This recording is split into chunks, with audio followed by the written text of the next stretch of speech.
Gilles Yabi que nous venons d'entendre. D'accord. Faisons un tout petit peu d'histoire, mais très rapidement. À la mort de Mahomet, l'islam a engagé une guerre de conquête. Les Arabes et leurs alliés, les Moors, dont les Africains, qui ont été récupérés, sont allés sur la péninsule ibérique. Ils ont conquis Séville, ils ont conquis Cordoue, ils ont conquis Saragosse. Ils sont allés jusqu'en France où Charles Martel les a repoussés à Poitiers. Les Espagnols ne les ont pas invités, les Français non plus. Ils sont allés également en Corse. Ils n'ont pas été invités. Donc ça veut dire que l'islam est d'essence guerrière. Ça, il ne faut pas le nier. Si on nous trompe avec des propos qui ne tiennent pas la route, selon lesquels l'islam est une religion de paix, c'est totalement faux. Et Daesh est en train de reproduire justement ce schéma-là. Daesh estime que le vrai islam n'est pas établi et il veut réinstaller ce vrai islam. Vous pensez que Daesh est le promoteur du vrai islam? Non, ce qu'il pense, c'est pas moi. C'est pas moi. Bon, c'est Daesh qui le pense. Daesh pense que, comme Boko Haram, comme ceux qui étaient en train de couper les bras des gens dans le nord, de violer les femmes, de les battre, etc. Ces gens-là pensent effectivement que l'islam, tel qu'il est pratiqué dans les autres continents, n'est pas un islam véridique. Donc, il veut rétablir le véritable islam. Donc, le désordre auquel on assiste maintenant, c'est une continuation tout simplement de leur pratique violente. Le désordre est totalement essentiellement identitaire. Ce qui dit, un individu, effectivement, peut être un ensemble de cultures. Mais un peuple est une culture, une seule culture en marche. Et cette culture-là est définie par tout simplement sa vision du monde. Ça, c'est clair. Et on peut, si on a le temps, on peut approfondir. Donc, cette vision du monde définit sa culture et fait qu'elle est différente des autres peuples. Cette société est différente des autres sociétés, tout simplement. Donc, maintenant, où est la place des Africains? Les Africains n'existent pas. Parce que j'ai dit que chaque peuple met des balises pour se conserver. C'est le nom, la langue, les mœurs et coutumes. Les Africains n'ont plus leur nom. S'ils ne s'appellent pas Mohamed et François, ils s'appellent, je ne sais pas moi, Paul ou Jacques. Leur femme s'appelle Fatoumata ou Marie. Et donc, les Africains sont déplacés de leur contexte africain pour aller vers d'autres horizons. Donc, ils font sienne les histoires des autres peuples. L'Africain ne parle pas sa langue, même la langue de communication avec le divin est une langue étrangère. Donc, l'Africain est obligé de parler une langue étrangère pour s'adresser au divin. Et quant à ces mœurs et coutumes, c'est également la même chose. On prend les trois étapes fondamentales de la vie d'une personne, la naissance, le mariage et la mort. Tout est célébré en fonction de la vision du monde étranger. Les Africains oublient que ce sont les ancêtres qui les premiers ont établi tous ces rituels-là. Ils oublient parce qu'on les a trompés. Donc les Africains n'existent pas. Les Africains croient en des histoires qu'on leur a racontées qui ne sont pas la réalité. M. Keita, les Africains n'existent pas. Selon M. Doumbie Fakoly. Physiquement seulement. Mais et à ce niveau, je sais bien, je suis issu d'une famille et à partir de là, j'ai connu mon grand-père. Et j'ai eu la chance à ce que mes grands-parents me parlent de mes aïeuls. Et je peux remonter cela jusqu'à 14 ou 15 générations. Que ce soit du côté du papa ou de la maman. Ça s'est arrêté par rapport à cette forme d'identification personnelle. L'histoire africaine existe. L'Africain existe. Le Malien existe. Dans l'histoire. Dans le présent. Et dans le futur, l'Afrique va exister. À une certaine époque, quand nombre d'Africains ou de Maliens ont connu l'équipe du Real ou de Barcelone à travers des joueurs maliens, quand Tigana jouait avec l'équipe nationale de France, on disait Jean-Amadou Tigana de Malien. José Touré, la même chose. Et à ce niveau, on peut avoir développé une certaine forme d'atavisme pour essayer, chaque fois quand on dit il faut retourner à nos valeurs de civilisation. Le plus important aujourd'hui, on retourne aux valeurs de civilisation parce qu'on est confronté à des problèmes il faudrait les questionner à partir de nos réalités. Et à ce niveau, notre histoire est tellement métissée, a été tellement matinée, qu'à ce jour, se mettre à la recherche de la culture originelle africaine, Bamana, Malinké, ça n'existe pas. On prend l'empire du Ghana. Quand on dira à nombre de gens aujourd'hui, l'empire du Ghana, c'était un empire qui était à la solde des Soninké, les gens diront c'est faux. Quand on dira l'empire du Mali, par rapport à ces étendues, de l'Atlantique au lac Tchad, on dirait que c'était les Malinké. Mais est-ce qu'un esprit en réalité raisonné peut accepter cela? Est-ce que c'était les Malinké qui étaient au pouvoir seulement? Bien sûr, en ces temps, il y a eu aussi la partition de l'islam. Il y a eu la partition de la colonisation. Mais quel Africain je voudrais être? Mais je suis à la somme en réalité de toutes ces épreuves. Je ne peux pas nier cela. Très bien. Mais en ces temps, on va avancer. En ces temps. Oui, allez-y, mais on va avancer parce qu'on n'a plus beaucoup de temps. Oui, en ces temps. Oui.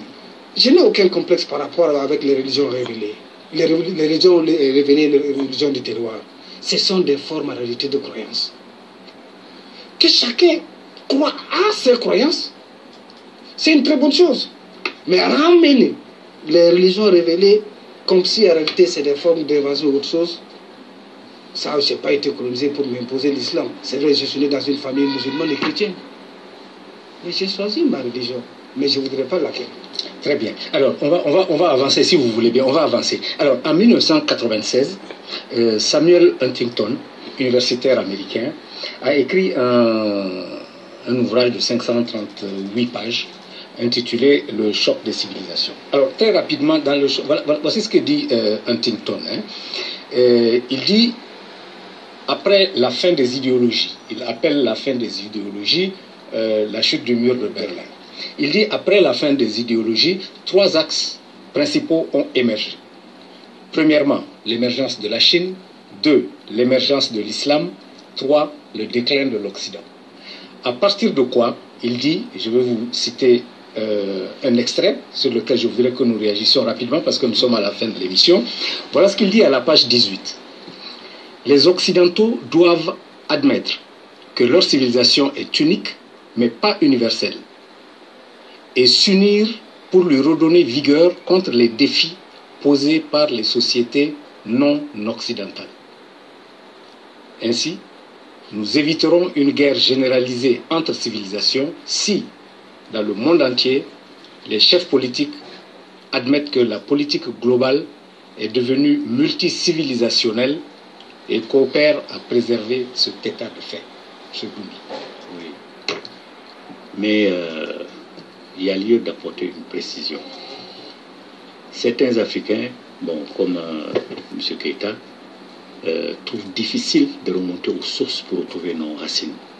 Il n'y a rien de plus facile que ça. Il faut seulement un travail d'investigation. Nous avons tout en Égypte, tous les documents existent. Donc des preuves palpables à l'appui.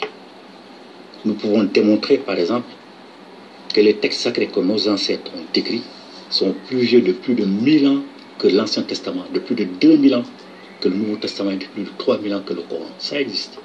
Nous pouvons démontrer que les notions d'enfer, de paradis et de jugement dernier sont nos ancêtres qui l'ont inventé, alors que même n'étaient pas encore nés les ancêtres des Arabes, l'ancêtre des Arabes Ismaël, l'ancêtre des Juifs Isaac. Nous pouvons démontrer tout ça. Ce sont nos ancêtres qui ont inventé ces notions-là. Et ces notions, comme ils les ont expliquées de manière profane, c'était destiné aux enfants. L'enfer, comme on parle les autres, c'est un enseignement que nos ancêtres ont défini, destiné aux enfants. Le paradis, c'est pareil pour les inciter à faire le bien. Donc les Africains aujourd'hui ont peur de l'enfer alors que l'enfer n'existe pas. Si on a le temps, je vous fais la démonstration. On n'a pas le temps malheureusement. C'est dommage. On reviendra dans une autre émission. L'enfer n'existe pas, le paradis n'existe pas, le jugement dernier n'existe pas. C'est parce qu'ils n'ont pas franchi tout simplement la porte des centres d'initiation pour découvrir la réalité qui se cache derrière cela. Donc c'est l'enseignement des enfants que les autres ont pris pour en faire une réalité. Et les Africains en ont peur. Il faut qu'ils cessent d'avoir peur. Maintenant, assez rapidement. Voilà. Maintenant, concernant ce qu'il a dit, ça prouve effectivement que tout ce qui se passe à l'heure actuelle est d'ordre civilisationnel, donc d'ordre culturel. Le choc est d'ordre culturel. Et c'est vrai que l'Occident a cette manie de penser que sa civilisation est universelle et qu'elle peut l'imposer à tout le monde. Comme d'ailleurs les religions dites révélées, pas révélées, mais les religions dites révélées, pensent qu'effectivement qu'elles sont universelles alors qu'elles ne sont pas universelles, elles sont nées il n'y a pas longtemps seulement. Bon, donc, ce qu'il a dit, c'est vrai. Il faut effectivement qu'il y ait un dialogue de cultures, pas un mélange de cultures, parce que la civilisation africaine, la vision du monde africaine est incompatible avec la vision du monde judéo-chrétien et musulman, ça c'est clair. Mais on peut dialoguer. C'est ce que je ne peux pas ajouter sur ce qu'il a dit. Très bien. Avant de vous donner la parole, Monsieur Nafé Keita, je vais ajouter une autre citation du même Samuel Huntington. Vous pourrez réagir sur les deux. Et alors là, c'est à la page 61, par rapport à l'apogée de l'Occident. Voilà ce qu'écrit Samuel Huntington.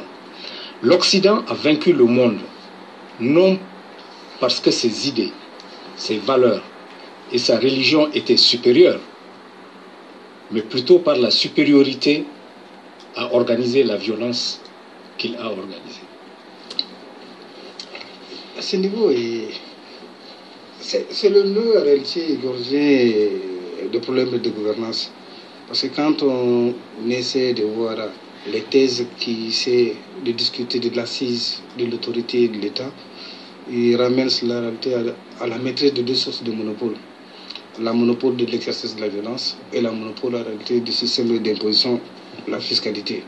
Un État, pour qu'il existe, il faudrait que cet État puisse entretenir des forces armées de sécurité et que ces forces armées de sécurité lui permettent également en réalité la levée de l'impôt. Donc à ce niveau, ça c'est la puissance de l'Occident à ce niveau. Et quelle que soit cette puissance de l'Occident, l'Occident ne pourrait pas en réalité amener des sociétés du monde à une certaine forme d'homogénéisation. Mais quand on lit l'ouvrage plus bien, suivant les différents scénarios que l'auteur développe, il dira l'avenir serait davantage la confrontation entre l'Occident chrétien et l'Orient musulman. Or, quand il essaie d'opposer les deux entités géographiques en termes de religion, c'est comme si en réalité d'autres parties du monde n'existent pas.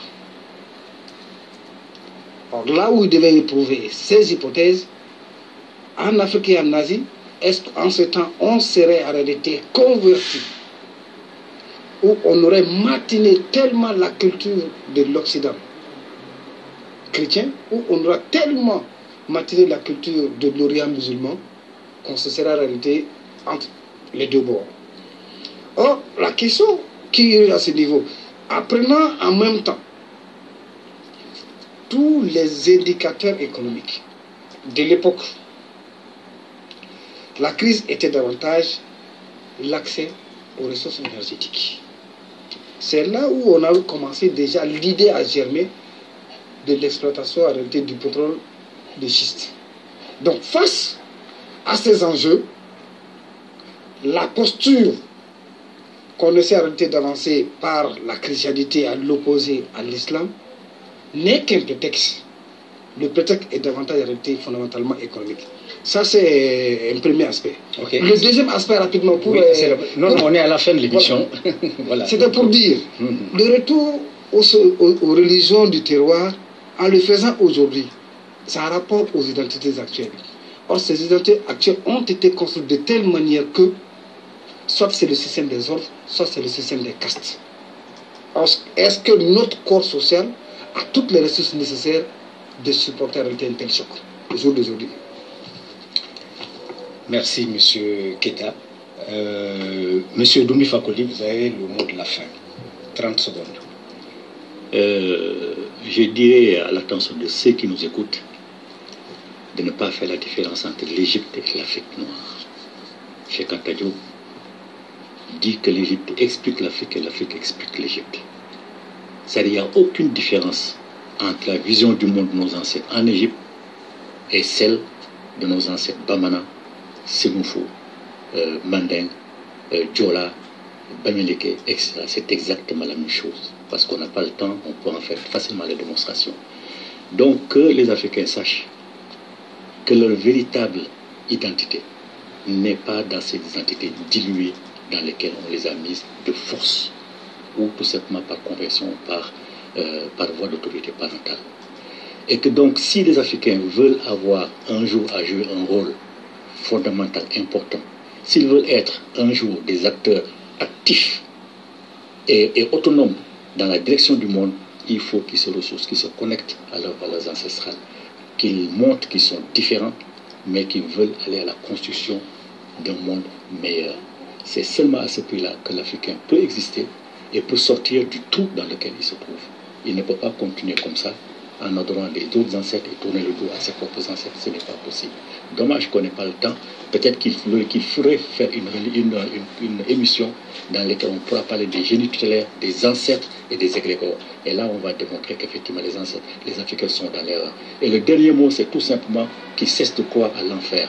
Parce que si l'être humain est une parcelle de Dieu, à partir du moment où Dieu ne ressent ni le froid, ni la chaleur, n'a pas faim, n'a pas soif, il va de soi qu'une fois désincarné, cette étincelle divine que Dieu a mise en l'être humain, une fois qu'il quitte le corps, ne peut ressentir aucun froid d'aucune sorte, aucune chaleur d'aucune sorte, n'a jamais faim, n'a jamais soif. Et personne n'a jamais vu nos ancêtres grelotter de froid ou chercher de l'ombre pour aller s'y mettre ou avoir faim ou avoir soif. Personne n'a jamais vu ça.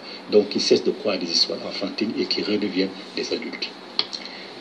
Monsieur Nafé Keita, Monsieur Doumbé Fakoli, je vous remercie au nom de nos téléspectateurs de nous avoir accompagnés au cours de cette émission. Merci. Mais je vous promets qu'il y aura une autre émission précisément sur la thématique que vous venez de poser et j'espère que vous serez disponible pour en débattre avec moi. Nous attendons avec impatience. Merci encore. Merci à vous.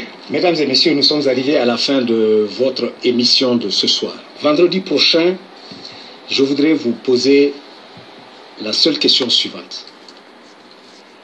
Il y en a marre de quoi dans votre pays? Il y en a marre de quoi pour vous en Afrique?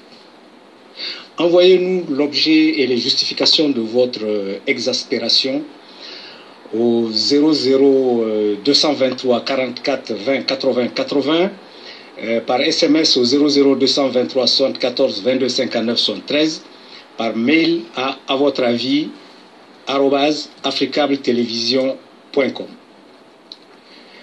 Excellente soirée chez vous. Prenez bien soin de vous-même et de tout ce que vous aimez. Et à vendredi.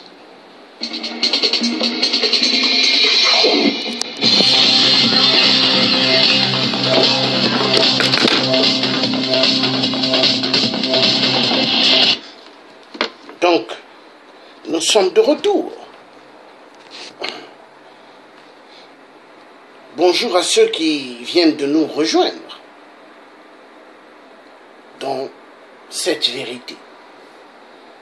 L'aliénation spirituelle majeure, problème chez nous, Africains, la jalousie, la haine. Il y a des fils qui sont en Europe ou aux États-Unis qui envoient de l'argent en Afrique à leur maman. La maman dépense certains sous, mais le reste, la maman, elle va consulter, elle va voir des féticheurs pour bloquer son fils, pour qu'il ne réussisse pas. Et pourtant l'enfant, il travaille dur. L'enfant a une famille. Mais la maman, elle va voir des féticheurs pour bloquer son fils, afin que son fils, il perde son travail, afin que son fils se retrouve dans une merde, même avec sa femme et ses enfants. Mais elle oublie que ce fils lui envoie de l'argent pour qu'elle s'en sorte. La sorcellerie, elle est championne. Elle sait faire du mal. Mais pourquoi cette maman qui est soi-disant grande sorcière, pour bloquer la vie de son fils, qu'il n'ait toujours que les parcours des problèmes? Mais pourquoi elle ne combat pas les dictateurs? Pourquoi elle ne combat pas les dictateurs? Vu, elle sait comment voyager avec un morceau de bois et derrière ses fesses, il y a le feu. Qui lui envoie comme une fusée. Mais pourquoi elle ne dégage pas les dictateurs? C'est parce que elle est une sorcière dans le négatif. pas sorcière, réellement. Parce que si tu es sorcière, bon, combat les dictateurs qui tuent des vies. Ça, c'est secondo 1. Ça, c'est d'abord, premièrement d'abord. Secondo, il y a des papas qui n'ont rien fait dans la vie de leurs enfants. Hein. L'éducation, ils n'ont rien fait, ils n'ont même pas participé. Ils pensaient qu'à faire des affaires pour eux avoir l'argent. Et bloquer la vie de leur fils. Et le fils a tout fait de se battre. Jusqu'à former sa famille. Mais le papa va tout faire pour détruire la vie de son fils. Le fils a trouvé un travail difficilement. Et le fils va dépanner son père. Parce que son père se retrouve dans des situations terribles. Mais ce même papa-là, il va bloquer son fils pour qu'il ne réussisse pas. La jalousie, la haine. Mais si le papa, il a la jalousie, la haine, pourquoi il se bat pas pour dégager les dictateurs en Afrique qui tuent les gens? Voilà l'imbécilité. L'aliénation. À cause de quoi? La Bible n'est pas Dieu. La Bible n'est qu'un livre écrit par l'homme blanc. Par l'homme blanc 666. La Bible a été utilisée par les missionnaires. Objectif, laver le cerveau de l'homme noir. Nettoyer le cerveau de l'homme noir afin que l'homme noir prenne la Bible et se retrouve toujours dans des églises. Alléluia, alléluia. Et quand le faux pasteur va dire, madame, jeune fille, baisse ta culotte devant tout le monde, hein, il faut qu'elle baisse sa culotte. Donc elle monte ses mains dans sa longue robe pour baisser la culotte. Parce que le pasteur dit, dans ta culotte, il y a le démon. Mais grandement fou que le pasteur montre dans cette Bible, qu'il fasse voir le passage où ce que Dieu dit cela. Grandement fou. L'aliénation, lavage de cerveau. Vous avez des gens, ils sont dans des églises qui sont égales à Églisette. Ils prient du matin jusqu'à midi, 13h. Et ils vont continuer juste le soir. Mais la femme oublie qu'elle a laissé son mari à la maison. Il faut qu'elle aille préparer. Mais elle ne pense pas. Elle pense au pasteur et tout le monde dedans à l'intérieur. Alléluia, alléluia, alléluia. Et quand le mari va aller voir une autre maîtresse qui va bien savoir comment faire la cuisine, et la maîtresse là va beaucoup aimer cet homme, l'homme va commencer à vivre avec elle et avoir d'autres enfants. L'autre femme va être jalouse, avoir la haine, même capable de mettre même du poison dans la nourriture du père de ses enfants. Elle oublie que c'est le père de ses enfants. Pourquoi? L'aliénation spirituelle, la Bible. Alléluia, alléluia. Vous rentrerez dans pas mal de maisons des Africains. Ils ont des statuettes de la Sainte Vierge Marie. Sainte Vierge Marie blanche. Ils ont des croix de Jésus-Christ. Est-ce que la statuette de la Sainte Vierge Marie, c'est la mère de Jésus-Christ? Est-ce que la croix de Jésus-Christ, c'est Jésus-Christ? L'aliénation.